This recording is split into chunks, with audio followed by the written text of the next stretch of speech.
Fala, fãs de basquete do Brasil e do mundo inteiro!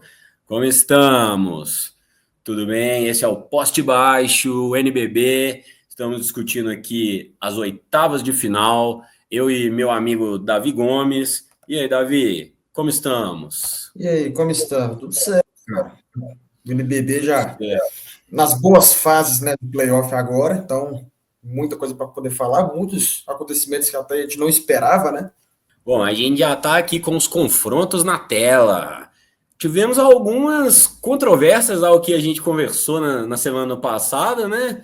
Você É, deu alguns jogos aí como barbada, como francos favoritos. Ainda continua, não teve nenhuma zebra exatamente concretizada aí ainda nos playoffs do NBB, mas não tá aquela facilidade toda que talvez a gente tenha pensado, não, né, Davi? não, alguns jogos já eram, assim, meio que esperados pelo matchup dos times mesmo, o equilíbrio valeria mais, assim, mas outros, Flamengo, perder jogo em casa, né, o próprio São Paulo surpreendendo Brasília e tal, são confrontos que a gente não esperava que fosse acontecer, mas outros, o Minas, o Franca, abrindo vantagem assim, já era algo esperado. Pois é, acho até que a gente poderia começar pelo São Paulo. De todas as surpresas que a gente tá tendo, para mim, pelo menos, essa é a maior. 2-0. O primeiro jogo em São Paulo ficou 66-62. O segundo jogo em Brasília, 69 para o São Paulo e 54 para o Brasília, no ginásio do No Brasília. ginásio. É. Então, assim, é realmente surpreendente aí.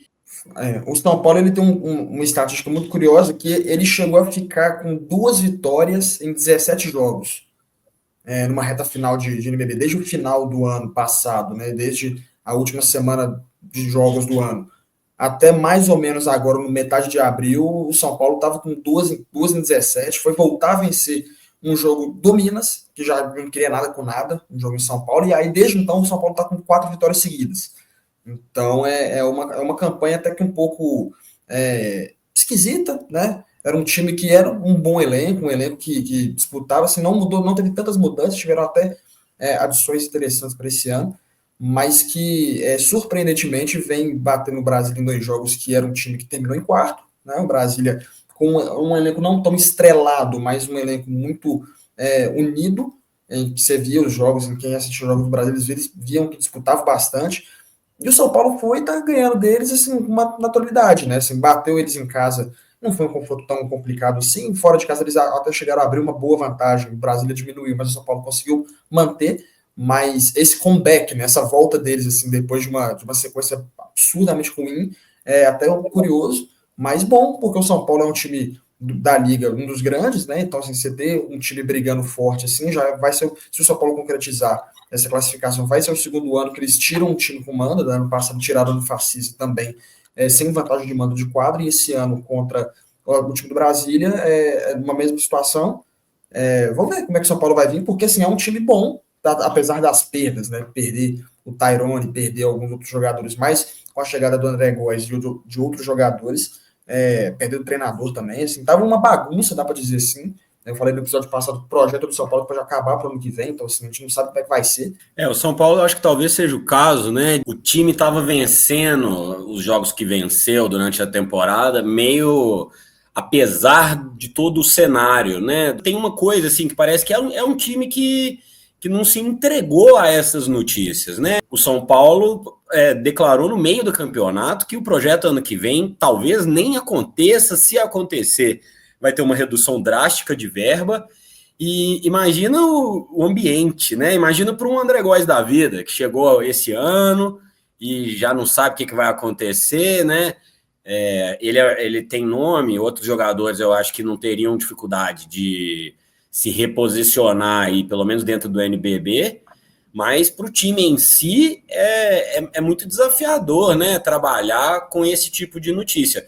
E agora chega nos playoffs. O Brasília era um franco favorito, né? Na nossa visão, e acho que para geral. O São Paulo é um time que nos últimos 3 anos jogou contra o Minas umas 15 vezes praticamente. Então eu vi muito jogo do São Paulo, estive presente em muitos jogos do São Paulo, e basicamente são os mesmos jogadores, né? Mudam uma peça ou outra aqui, Mas você vai pegar ali, porque essa situação do São Paulo de não saber se vai ter projeto ano que vem, para esses jogadores é até um pouco desafiador, ver como é que eles lidam.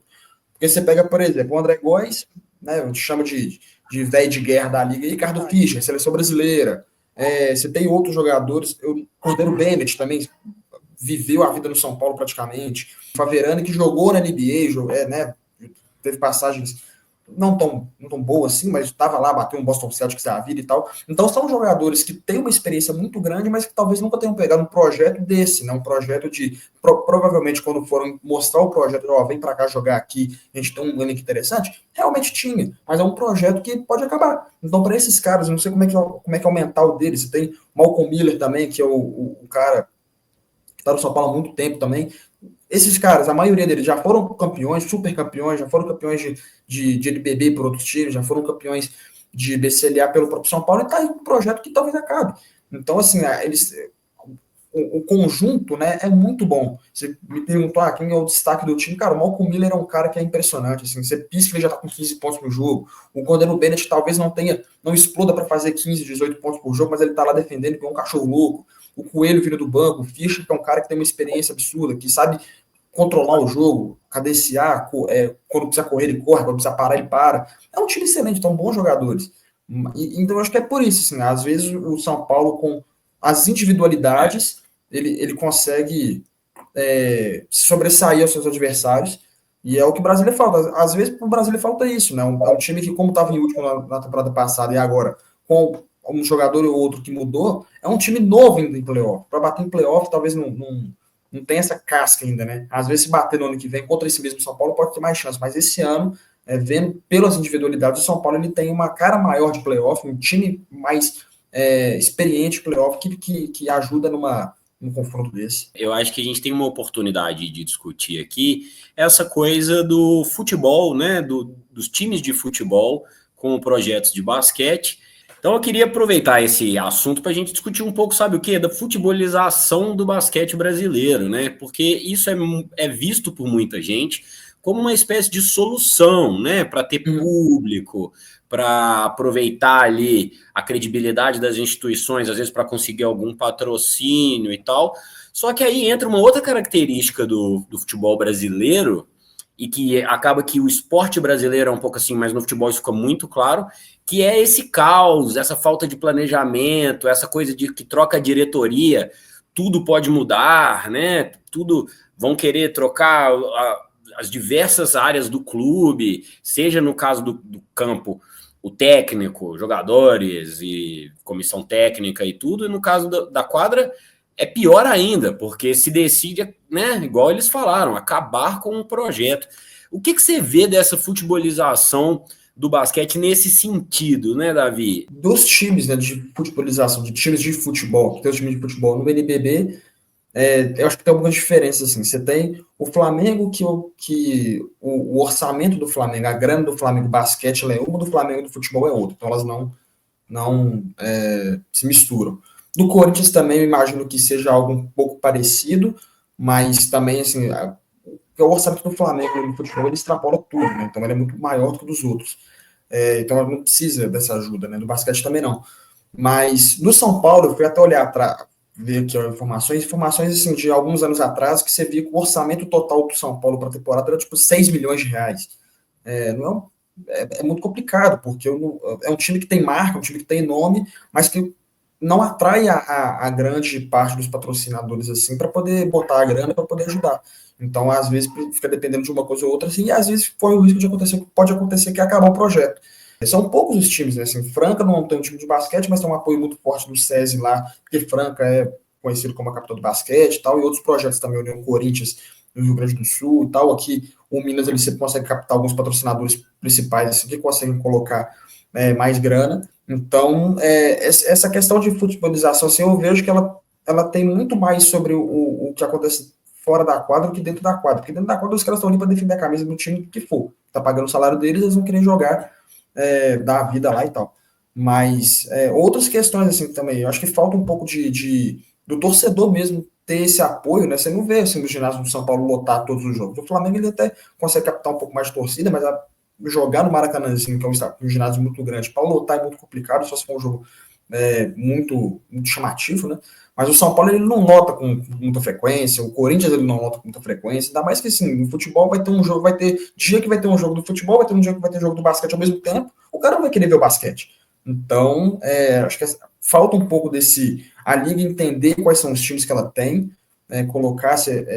fazer um calendário propício para que possa acontecer as duas coisas ao mesmo tempo, né? E que os times possam se organizar, porque se o São Paulo vai acabar com o projeto deles, eu imagino que seja o São Paulo como um todo, né? Que aí vai pegar todas as áreas do São Paulo, que seja futebol, basquete, qualquer outro esporte que eles tenham, tá em crise, a gente tem que cortar alguma coisa e não vai cortar o elo mais fraco, que no caso seria o basquete. É ruim para a liga, é ruim para quem assiste, é ruim para quem quer torcer, porque aí o torcedor vai ter um torcedor do São Paulo que vai querer ocupar o basquete. Ele simplesmente vai acabar com isso. Então, para esse tipo de torcedor é muito complicado. É triste, né? Porque a gente parte um pouco da premissa que o torcedor do time de futebol do São Paulo vai acompanhar o São Paulo, mas a própria equipe do São Paulo, né? Ela já tem vitória e validação para conseguir ter os seus fãs ali dentro do basquete, né? O São Paulo é um time que foi vitorioso N vezes, ganhou a BSLA, não tem muito tempo, então é muito triste, né? Que aconteça essa desestruturação no meio do campeonato. A gente falou do elenco do São Paulo, né? Então me fala aí, quais são as chances do Brasília? O que você destacaria para a torcida ainda ter um pouco de esperança? Eu acho que quem acompanha o time do Brasília quem acompanhou nos últimos jogos, eu acho que não vai estar tão empolgado assim, porque eu fui puxar aqui o histórico de jogos, eles estão com 7 derrotas seguidas. Então, assim, poderia estar um pouco melhor, mas eu acho que pegou uma fase muito ruim, contra um time que, foi o que eu disse, com as individualidades eles se sobressaem. No Brasil, óbvio, vai ter alguns bons jogadores ali, o Jamadinho que você falou, tem o Anton Cook, que é um americano também, que pontua bastante e tal, tem o Anderson Rodrigues, que é um pivô que estava no Bauru, e aí fez um movimento que alguns jogadores fazem, né, que quando acaba a temporada aqui no Brasil, eles jogam no México, vão para outros países, assim, para poder não ficarem parados, para poder voltar no início da temporada seguinte do NBB. Então ele estava no Bauru, voltou para jogar na equipe do Brasília. O problema é que são esses jogadores, os confrontos deles individuais contra o São Paulo são muito ruins, né? Porque o Anderson, por mais que ele seja um pivô muito bom, no São Paulo tem o Faverano e o Ansalone, que são dois caras de 2,13 m que entrou no garrafão, você vai ser engolido, por mais que você seja um pivô forte igual o Anderson. Né? O Jamadinha vai bater de frente com o Fischer, com um Cordeiro Bennett, que vai sofrer bastante também. Então, acho que as individualidades de um e outro, eu acho que o time do Brasília, em conjunto, é muito forte, mas as individualidades do São Paulo, elas são maiores, assim. Ainda assim é possível, porque ainda faltam 3 jogos, né? Se tudo se resolver em 5 jogos, ainda faltam 3 jogos e 2 vão ser na casa do Brasil. A questão é que já teve um jogo na casa do Brasil e o São Paulo ganhou. Então, assim, para quem está ouvindo a gente... E foi o jogo que o São Paulo ganhou melhor, né? Assim, mais distância. Então, isso é um balde de água fria na torcida, né? Para quem acompanha os dois, né, o NBB e a NBA, então esse confronto ele está muito parecido com o que está acontecendo lá, que é o confronto do Houston Rockets com o Golden State. Que assim, o que eu imagino é o seguinte: o Houston Rockets ele é um time de jogadores muito jovens que está se formando, indo como elenco, mas não está batendo playoff com tanta frequência assim. Aí quando pegou um time mais cascudo, está sofrendo. Então, assim, é exatamente o que está acontecendo. O São Paulo é um time mais cascudo, que nas adversidades vai saber sofrer um pouco mais. O time do Brasil, eu acho que ainda sangra muito assim, na hora de jogar. Quando eles estão sofrendo, eles sofrem demais. Mas ainda é possível. Assim, se eles ganharam o jogo 3 em casa, eles voltam para São Paulo jogando a vida. Eu acho que todo jogo é o jogo da vida para eles agora, mas ganhando agora, com o apoio da torcida, volta para São Paulo. Aí, para ganhar do São Paulo lá é um pouco difícil, mas é possível. Aí, ganhando no jogo 4 lá, volta para Brasília no jogo 5 e aí vai jogar uma final. Então, sim, é possível. O problema é que eles vão ter que fazer algo que eles vão fazer há pelo menos 3 semanas aí que ganhar um jogo, né? Que são 7 derrotas seguidas, então tá um pouco complicado. Bom, vamos para o próximo confronto, que é o confronto que vai enfrentar o vencedor de Brasília e São Paulo, que é Bauru e Paulistano. Acabou que o Paulistano fez bons jogos contra o Bauru, conseguiu ganhar 2 jogos. O Bauru, no jogo em casa, ganhou com uma certa preponderância ali, né? Então, o Paulistano é um time, mais um time de pior campanha que vem com vantagem nesse momento, né? Porque ganhou o primeiro jogo em casa e ganhou um dos 2 jogos que já fizeram no panela de pressão em Bauru. com o game winner do Brunão e tal. Mas esses dois times estão num bolo meio que igual aqui, que a gente falou no último episódio, né? Que são a diferença de número de vitórias entre eles é muito baixo. Então, assim, por mais que um time tenha ficado em quinto e o outro tenha ficado ali em 11º, 12º, a distância entre eles não é tão grande. Então, pro Bauru é ruim, né? Porque perdeu um jogo em casa, agora vai ter que ganhar fora de casa para poder ter chance ainda. É possível. Eles têm o principal concorrente ao candidato ao MVP, que é o Dr. Bright. Tem o Alex Garcia, tem outros jogadores que podem fazer a diferença, mas o time do Paulista também não é muito bom. Né? Você vai ter ali o Brunão, que meteu o game winner, você tem o Crescenzi, que é jogador da seleção brasileira. Jogar lá em Paulistano vai ser muito difícil, porque tradição, tem toda uma mística jogar lá. Então, assim, é um confronto que é muito equilibrado, mas que mais uma vez o time de pior campanha está tirando essa vantagem, então é muito interessante, né? Você pode ter um confronto de São Paulo e Paulistano, que são times que passaram abaixo, tiveram que ganhar pelo menos, a gente conta, né? Na NBA é assim, mas no NBB também, o confronto só começa quando o time de pior campanha tira a vantagem de mando de quadra do time de melhor campanha. É um confronto que é tão equilibrado que um ou outro que passar assim não tem uma diferença tão grande. Esse foi um confronto que no último podcast a gente falou que era um dos que estava mais equilibrados, né? Eles chegaram no final do campeonato praticamente empatados. E você falou do Brunão, né? O Brunão pegou 14 rebotes nesse último jogo. O Brunão foi gigantesco, né? Fez o game winner. O Brunão é jovem, né, Davi? Você vê ele como alguma potencialidade assim para o basquete brasileiro? Como que você vê ele? Ele já está surgindo há algum tempo, né? Apesar dele ainda ter 22 anos, ele já está na segunda temporada dele no Paulistano, e a evolução dele é clara, né? Porque é um cara que está ganhando minutos, é um cara que faz a diferença, porque o projeto do Paulistano é assim, né? Um projeto que agrega muitos jovens, então você colocar para jogar, colocar para ter mais rodagem, colocar para ter uma experiência desde novo, esses caras vão conquistando espaço a cada jogo, a cada temporada.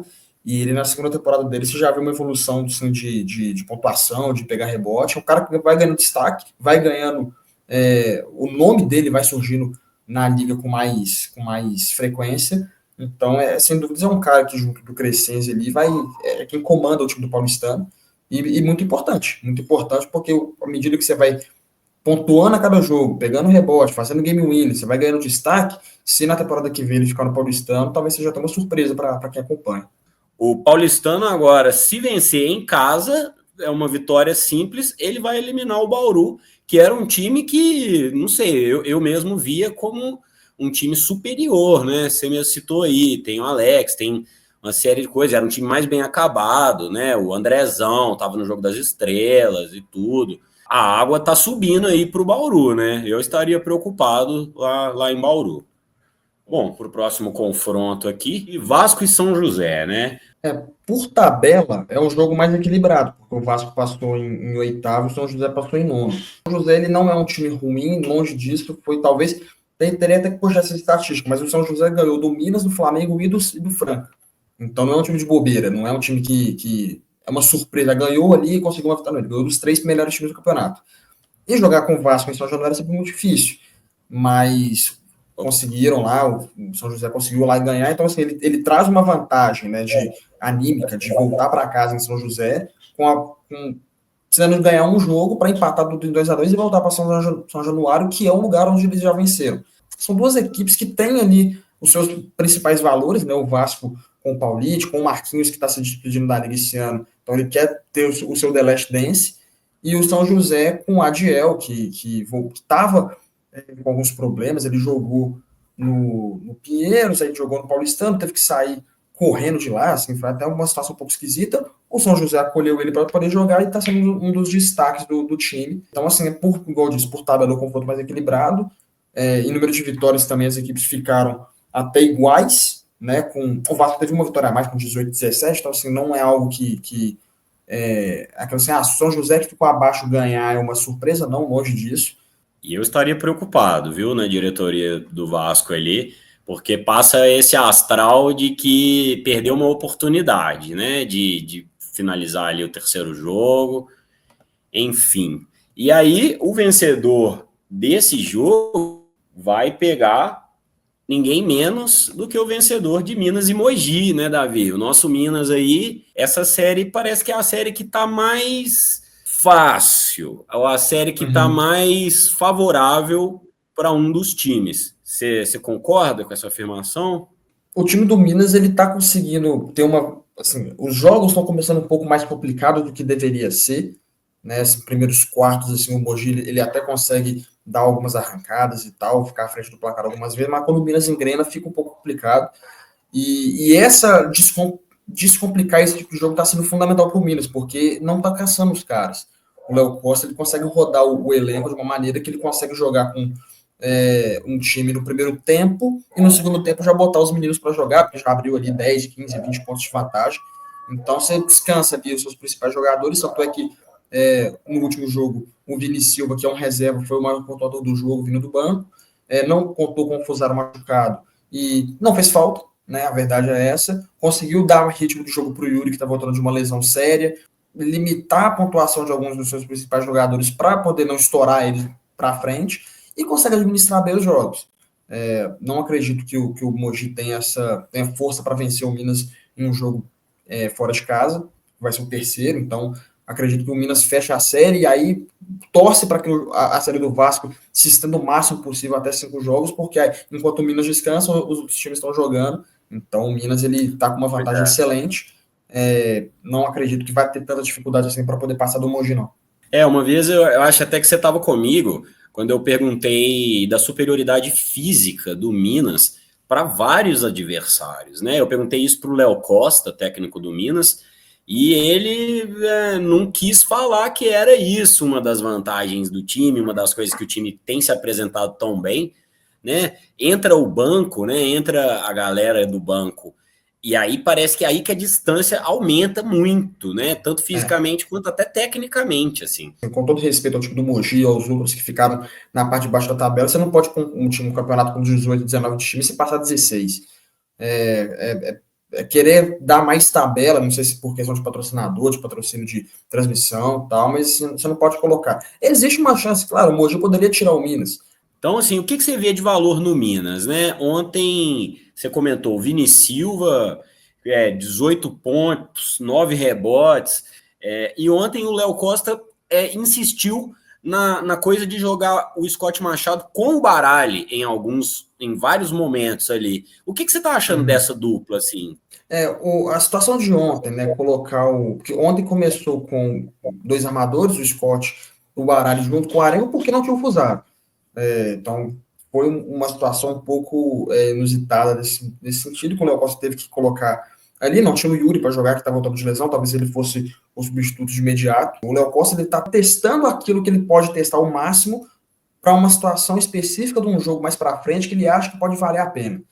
Porque é só isso, assim, ele consegue colocar esses jogadores para jogarem juntos, o Baralho e o Scott Machado já vinham jogando juntos com algum tempo, ele já vinha com essa formação. Nos últimos jogos que o Minas já tinha se mantido estabelecido a primeira colocação, ele fez alguns testes. Então ele começou a jogar com dois, três armadores, começou a jogar com dois pivôs. Era uma coisa que não se via no Minas. E aí você via agora com um Vini Silva e o Paranhos jogando juntos, que não era algo que vinha acontecendo. Então, esse tipo de jogo, né, esse tipo de situação de confronto, permite que ele possa testar novas formações, testar outros jeitos de jogar, porque é algum recurso que ele pode vir a ganhar mais para frente. Armador por armador, bola na mão, colocar os jogadores em boa condição de jogo, o Scott ele tem mais do que o Baralho, até porque ele é mais experiente, né? Ele tem pelo menos uns 10 anos a mais de experiência. E o Baralho correndo por fora, saindo de bloqueio, tendo arremesso livre e tal, acho que talvez seja até uma boa para ele, porque não coloca ele em situações de combate o tempo todo, né?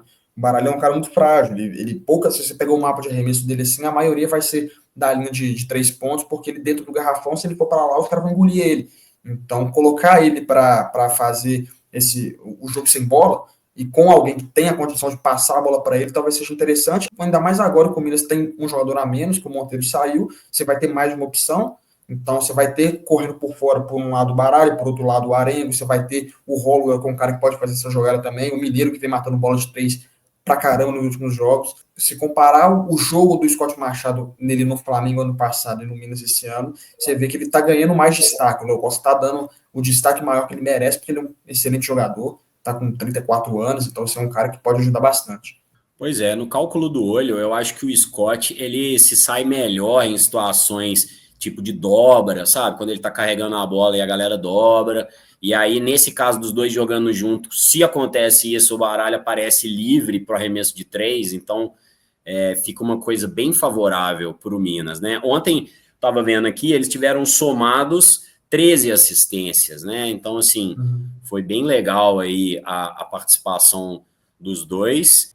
O Léo Costa, para gerir elenco, ele é excelente, assim, ele consegue botar todo mundo para jogar com uma minutagem boa, que não vai estourar ninguém, mas ele consegue sentir muito bem o jogo, né? Vai ter jogo que um cara que ele é reserva, ele tá entrando, mas entrou tão bem que não tem necessidade do titular, que talvez tenha ali uma qualidade um pouco maior, um jogo um pouco mais favorável, mas se ele sente que o cara tá quente, ele deixa o cara lá. Se o jogador ficar incomodado com isso, que tá no banco porque tem alguém melhor do que ele lá, eu acho que esse cara ele não deveria estar no elenco.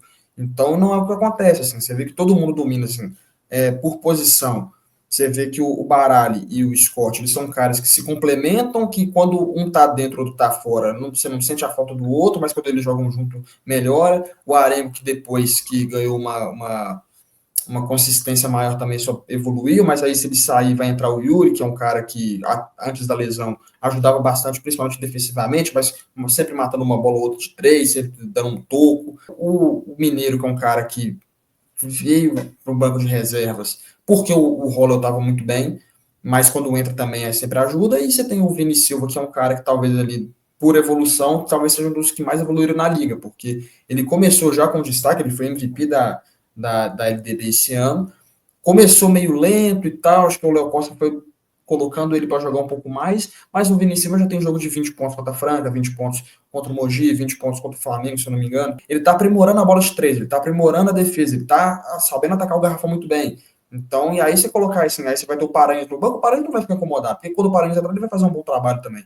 Então o Léo Costa, ele tem um elenco na mão, e fora os outros assim que entram menos, né, o Fernando, o Murilo que machucou, agora o Breno tá voltando pro banco um pouco também, então se tem esses caras, o Lucas Rodrigues que foi fundamental em determinado momento da temporada, porque ele tem 17 anos, mas ele teve que segurar uma bucha gigantesca quando o Baralho machucou, então o elenco do Minas, assim, ele com 8, 9, 10 jogadores em rotação, todo mundo entrega uma excelência tão grande que você não sente falta de quem tá saindo e quem tá entrando, você não sente essa diferença, né? Teve até algumas caras meio novas, né, aparecendo, né, o Naka apareceu, vem jogando bem, tirei umas fotos legais dele ontem lá, subindo, infiltrando. Essa renovação do Minas, né, que já se classificou na Liga Ouro e tal, dos jovens, é muito promissora, né, Davi? Você vê isso também? Tem essa troca sendo utilizado nessa equipe principal, vem rendendo frutos, né? Vem, o time do Minas da Liga Ouro é o time B, na verdade, né? É a base que joga. Apesar, a Liga Ouro não é uma competição de base, mas o Sim. Minas utiliza a base porque não vai colocar os principais jogadores para jogar. Mas isso é fundamental, porque você coloca, você dá minutagem para esses caras, você dá ritmo de jogo para eles, que eles estão indo bem, né? O Minas classificou porque tem essa diferença, querendo ou não, uma competição de Liga Ouro que o Minas entra para disputar, não entra para, óbvio, se ganhar, mérito total, mas o foco principal é desenvolver os jogadores, não é ganhar o título, até porque tem outros jogadores, tem outros times, o próprio Cruzeiro, que está com um time muito forte, são caras experientes, são caras mais velhos, mais fortes fisicamente e tal. Então, mas o Minas colocar esses caras para jogar assim, então você tem essa troca, né? Como se fosse dar essa minutagem para esses caras. O Fernando, que começou a ganhar minutagem no time principal, é um dos destaques do time da Liga Ouro. E aí você vai ter vários outros. O Naka também, que estava lá, que subiu para o time principal, porque não tem espaço para todo mundo. Tem o Vince de Paulo, que é um pivô gigantesco da equipe B do Minas, mas ele não vai ter espaço para jogar no time principal hoje, porque você já tem 3, 4 caras lá que já cumprem esse papel. Mas ele já jogou, ele teve a oportunidade dele quando o Mineiro estava fora, né? Quando não precisou jogar com os outros jogadores.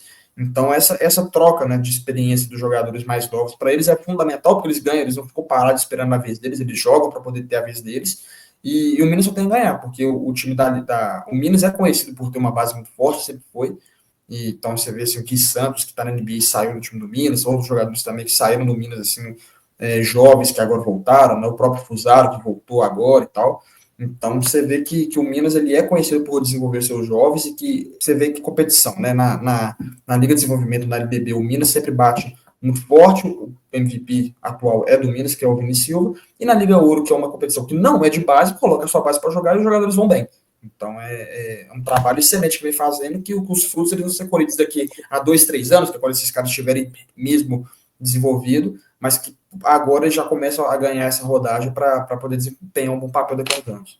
Bom, vamos dar uma acelerada, porque a gente já gastou um tempo enorme, né, falando desses aí. Franca e Pato, parece que a vaquinha vai deitar fácil, né, Davi? Esse confronto do Franca e do Minas são os confrontos mais desiguais, assim, pelo que a gente viu. Pode surpreender o Pato? Pode. Não acredito que aconteça, então o Franca também ele quer resolver o mais rápido possível a sua vida, porque o outro confronto talvez demore um pouco mais, então quanto mais tempo eles resolverem a vida deles e ficar esperando é melhor. O Pato, ele tem um projeto muito novo assim, jogadores muito jovens, né? O próprio treinador deles, ele era auxiliar do Léo Costa na temporada passada, não vou lembrar o nome dele agora, mas que era isso, ele era auxiliar do Léo, foi treinar o Pato, então com um projeto muito, jogadores muito jovens. O principal nome deles mesmo é o Nate Barnes, que é um americano que está matando muita bola esse ano, já tem o recorde de pontos em um jogo esse ano, que foi 52 pontos contra o São Paulo, mas perdeu aquele jogo, então você vê que assim, o cara fez 52 pontos e perdeu, não é um time que está sobressaindo aos adversários. Mas acho muito complicado, assim, o matchup deles é muito desfavorável, você tem um outro nome ali que pode surpreender, que pode sair para um time maior, mas que nesse momento pegar um Franca que está em franca evolução, né, apesar do trocadilho, é muito complicado para eles. É um confronto que expõe muito o Pato, porque pegar o Franca tá com não sei quantas vitórias seguidas assim, para eles você pega um time que já é melhor que o seu, que tá numa fase muito melhor que a sua, então assim, é torcer para acabar logo, botar os caras para descansar lá, para voltar no que vem. Se não me engano, são 14. Foram 12 já na temporada regular, ou 13, mais com essas duas, né? O Franca decidiu que não vai pagar o Pato, então, já que a gente está nos trocadilhos péssimos aí. Então, vamos para o próximo aqui, Pinheiros e Unifacisa, né? Pinheiros, 2 vitórias, a Unifacisa conseguiu 1 vitória. O que você tem a me dizer rapidamente dessa série aí? O que você está achando de destaque? É um confronto que eu esperava um pouco mais do Pinheiros, eles estão tendo um pouco mais de dificuldade do que eu imaginava. Perder um jogo, teve que ganhar um jogo 3 com game winner, apesar de ter ganhado o primeiro jogo com uma vantagem muito boa, mas que eu não vejo que eles vão ter. Dificuldade eles vão ter, porque o jogar em Campina Grande é muito difícil, mas eu ainda boto fé que o time do Pinheiros vai ganhar. Tem mais time, tem mais jogadores, tem mais um projeto um pouco mais melhor definido. Então, se não for agora em Campina Grande, o jogo voltando para Pinheiros, eu acredito que o Pinheiros vence. Bom, União Corinthians e Corinthians. Eu acho que ficou bem claro que a diferença dos times é um pouco grande, assim, também. Porque a desvantagem foi bem pequena no primeiro jogo a favor do Corinthians, mas quando foi para o Rio Grande do Sul ficou difícil para eles. O projeto do União Corinthians é muito legal, né? Eles conseguiram trazer alguns jogadores esse ano. Ano passado eles ficaram na rabeira para ser eliminado também. Esse ano já conseguiram dar um salto de evolução muito grande. E é um time que é legal de acompanhar. Assim. Ele tem o xará do The Rock, né? Eles têm o Dwayne Johnson, que é um americano muito bom. Você tem o Dikembe, né? Então, assim, por nome de jogadores, o União Corinthians talvez seja um dos mais legais de acompanhar, porque tem o The Rock e tem o Dikembe. Mas o time em si é muito bom, e quando voltou para casa, com a já trouxe aqui também, que é uma das maiores médias de público da liga, para jogar lá é sempre muito difícil. Então, eu acredito numa vitória nesse outro jogo lá em Santa Cruz do Sul. E aí, voltando para casa do Corinthians Paulista, talvez o Corinthians tenha essa vantagem por jogar em casa, mas assim como eu disse no confronto do Pinheiros, em 5 jogos eu acredito mais no União Corinthians, assim, que se não for em 4 jogos, vai ser em 5, eu acho que não vai ter muito problema, não. O Lucas Cauê, que vem jogando demais, né? Acabou sendo convocado para a seleção, fez duplo-duplo, não sei nem se foi triplo-duplo, enfim, jogou muito e o time ficou quase 20 pontos atrás, né? Ele fez 17 pontos, pegou 10 rebotes e não conseguiu fazer com que o time dele se resistisse à União Corinthians, né? A União Corinthians, como a gente falou no episódio passado, é o time com a maior média de público do NBB, então realmente o fator casa para eles faz diferença mesmo. E acho que moiou aí pro Corinthians, viu? Não, vai ser um confronto equilibrado até o final, assim, eu não sei se esse confronto 2, esse jogo 2, com uma vantagem de quase 20 pontos, vai ser algo que vai se repetir, mas que a vantagem é bem clara, o projeto do Corinthians também ele é um pouco terra arrasado e tal, você não vê que não lota o ginásio. É o que eu estava falando naquela hora, né? Que a gente discutiu aí levemente a futebolização do basquete brasileiro, né? Achar que porque o Corinthians leva a marca do time de futebol Corinthians e tal, isso já vai atrair o público, é uma ilusão, né? Então tem outras coisas tem que acontecer ali, divulgação e criar formas das pessoas se envolverem ali com o basquete e com outras modalidades no geral.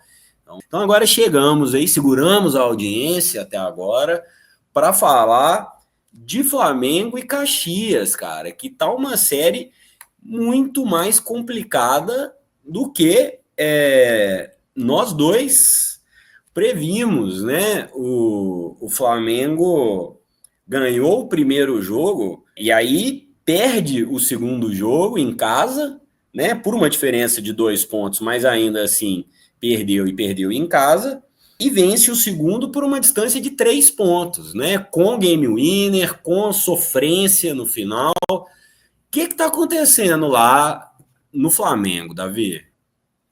Assim, se eu tivesse a resposta, eu falaria que é um pouco surpreendente, né, o que vem acontecendo. Assim, pelo primeiro jogo, a gente viu que foram quase 50 pontos de frente e perdeu o segundo em casa.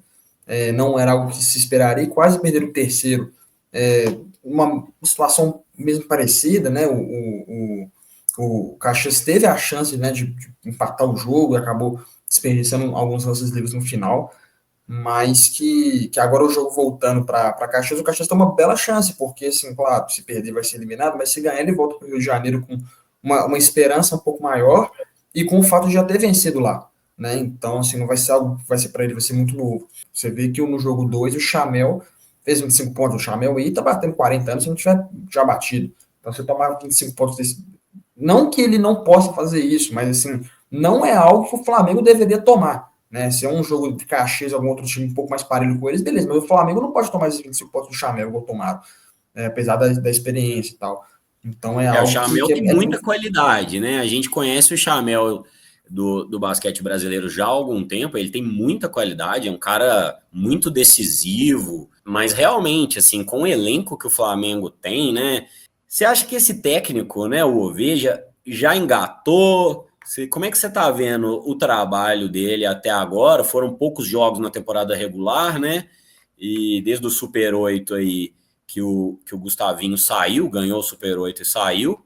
Como que você vê o trabalho aí do Oveja? o trabalho do Gustavinho, falando dele um pouco antes, ele já era muito criticado, sim. Claro, assim, a torcida pode não gostar do treinador, isso é comum. Mas eu acho que o que faziam com ele era um pouco além, porque assim, o time do Flamengo era bom, tinha resultado, porque assim, o Flamengo não vai ganhar o NBB todos os anos, né? Assim, se o Minas fosse depender de título, o Léo Costa tinha carreira no primeiro ano dele, no segundo ano dele. E tá aí, há muitos anos, tá com 2 títulos do Léo Costa só, e a torcida adora ele. Lá em Franca também, porque o Elinho tem os títulos lá no Franca. Mas o trabalho do Gustavo não era ruim, se você for olhar para pensar assim. Você está em segundo lugar de um torneio muito complicado, com um time do Minas disparado na frente, é justo, é válido. Então, assim, era um trabalho honesto, era um trabalho que tinha as suas críticas, obviamente, como todo trabalho vai ter, mas que ele saiu, assim, ele foi o campeão do Superior e saiu.